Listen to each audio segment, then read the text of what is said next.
আমিও আবার সানি লিওনের থেকে কম না।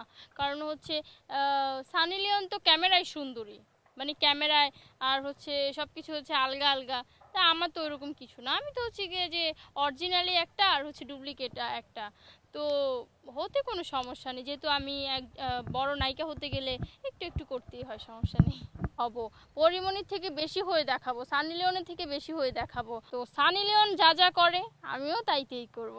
যদি শাকিব খানের নায়িকা হতে পারি ওইরকম কিছু করলে তো আমি হব, সমস্যা নেই। কারণ আমি হচ্ছে তার মতো ড্রেস আপ পরে মানে ছেলেদের মাথা নষ্ট করে দিতে চাই না। কারণ আমাদের বাংলাদেশে এরকম হাজার হাজার পর্ণ তারকা রয়েছে, যেটা হচ্ছে প্রকাশ্য না, সে প্রকাশ্য, সে সাহস করে প্রকাশ্যে আনতে পেরেছে, আর অন্যান্যরা সেটা পারে না।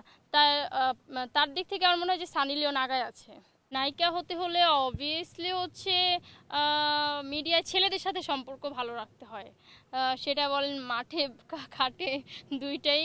যেমন হচ্ছে সানি লিওনের মতো পোশাক পরতে হবে, তবেই তো আমাকে দ্বিতীয় সানি লিওন লাগবে। সানি লিওনের মতো সব কিছু করতে হবে। সানি লিওনের আইডিতে হচ্ছে আজকেই ঢুকবো, যেহেতু সবাই আমাকে সানি লিওন বলে। খালি কমেন্ট বক্সে ঢুকলেই দেখবেন যে Sunny Leone Sunny Leone Sunny Leone. আপু আপনি তো সানি লিওনের মতো দেখতে, আপু আপনি তো পরিমণির ছোটো বোন হবেন, আমাদের নেক্সট প্রজন্মের পরিমণি।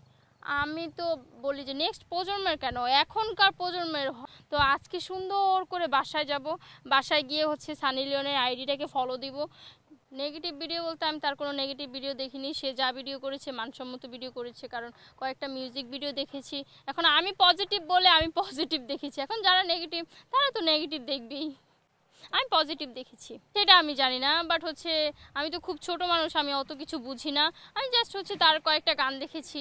ইভেন আমি জানি যে সে দেখতে শুনতে সুন্দর, এবং হচ্ছে ইন্ডিয়ার একজন নায়িকা। এবং সে এর বাইরে কী করলো না করলো সেটা আমার দেখার বিষয় না। সে হচ্ছে সে কী করলো না করলো সেটা দেখার বিষয়, সে ধরনের হতে চাই না। বাট হচ্ছে তার মতো কয়েকটা মিউজিক ভিডিও করে পুরো দেশ কাঁপায় দিতে চাই, পুরো বিশ্ব কাঁপায় দিতে চাই। ইভেন না, আমার মাথা নষ্ট করার মতো এখনও কেউ জন্মই হয় নাই। কারণ হচ্ছে আমি এমন একজন মানুষ যে যার প্রতি ক্রাশ খাবো তার প্রতি ক্রাশ খাবো। আমাকে যদি বলেন যে এখন হিরো আলমকে দাঁড় করায় যদি বলেন সারাক্ষণ হচ্ছে পিটান যে হিরো আলমের উপরে ক্রাশ খাও, হিরো আলমের উপর ক্রাশ খাও, আমি বলবো যে না ভাই, যেটার উপর আমি নিজে থেকে ক্রাশ খাচ্ছি না সেটা আপনারা আমাকে জোর করে করাতে পারবেন না।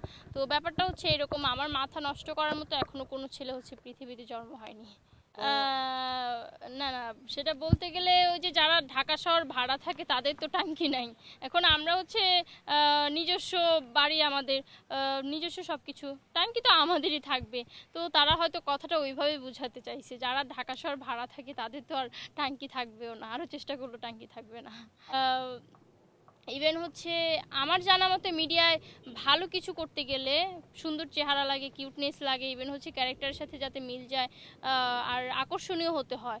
বাট মিডিয়ার যে নিয়ম দেখতেছি ওইটা হচ্ছে যে ছেলেদের সাথে অনেক সময় দিতে হয়, ছেলেরা যেখানে বলবে সেখানে চলে যাও, ছেলেদের সময় কাটানোর সঙ্গী হতে হবে। তো এগুলো না আমার পক্ষে পসিবল না, তাই আমি হচ্ছে আমার নিজের যোগ্যতায় দিয়ে কাজ করতে চাচ্ছি। আমি কি দেখতে শুনতে কাইল্লা নাকি যে আমি হচ্ছে ছেলেদের সাথে সময় কাটাবো, এর পায়ের নিচে পড়ে থাকবো, এর পায়ের নিচে পড়ে থাকবো, ওই রকম সময় আমার কাছে নেই। কারণ আমাকে যে কাজে নিবে সে এমনিই কাজে নেবে, তো আমি আমার যোগ্যতা দিয়ে কাজ করব। এটা আমি অনেক ফেস করেছি, যেহেতু আমি খুবই ছোট। আমাকে যদি কেউ মানে এখনও বলার ওইরকমভাবে সাহস পাইনি, কারণ আমি ম্যারিড, এবং হচ্ছে আমি এখন যেখানে কাজে যাচ্ছি আমার হাজব্যান্ডকে সাথে করে নিয়ে যাচ্ছি। তো এর আগেও আমি আমার হাজব্যান্ডকে তো কয়েকদিন ধরে নিয়ে যাচ্ছি, কয়েকদিন বলতে নিয়ে যাচ্ছি তাকে, বাট এর মাঝখান দিয়ে একা কাজ করেছিলাম। তখন হয়েছে কি যে আমার নিজের প্রতি আত্মবিশ্বাস ছিল, আর আমি আমার হাজব্যান্ডকে বলেছি যে এমন কোনো ছেলে জন্ম হয়নি যে আমার সাথে জোর করে কিছু করবে, সেটা বড় কথা না। বড় কথা হচ্ছে যে তুমি আমার উপর সবসময় বিশ্বাস রাখবে, আমি নিজে সেফ নিজেই করতে পারি। আমি হচ্ছে একটু দরজাল টাইপের মেয়ে, মানে আমার সাথে যে ভালো করবে তার সাথে আমি অনেক ভালো, যে আমার সাথে খারাপ করবে তারে মনে করেন যে লেজ টানতে টানতে মনে করেন যে তার অর্ধেক লেজ কেটে যাবে যদি আমার সাথে কেউ খারাপ করে। যে আমার পিছনে লাগছে এই সব বিষয় নিয়ে মনে করেন যে তার ভবিষ্যৎ খারাপ হয়ে গেছে।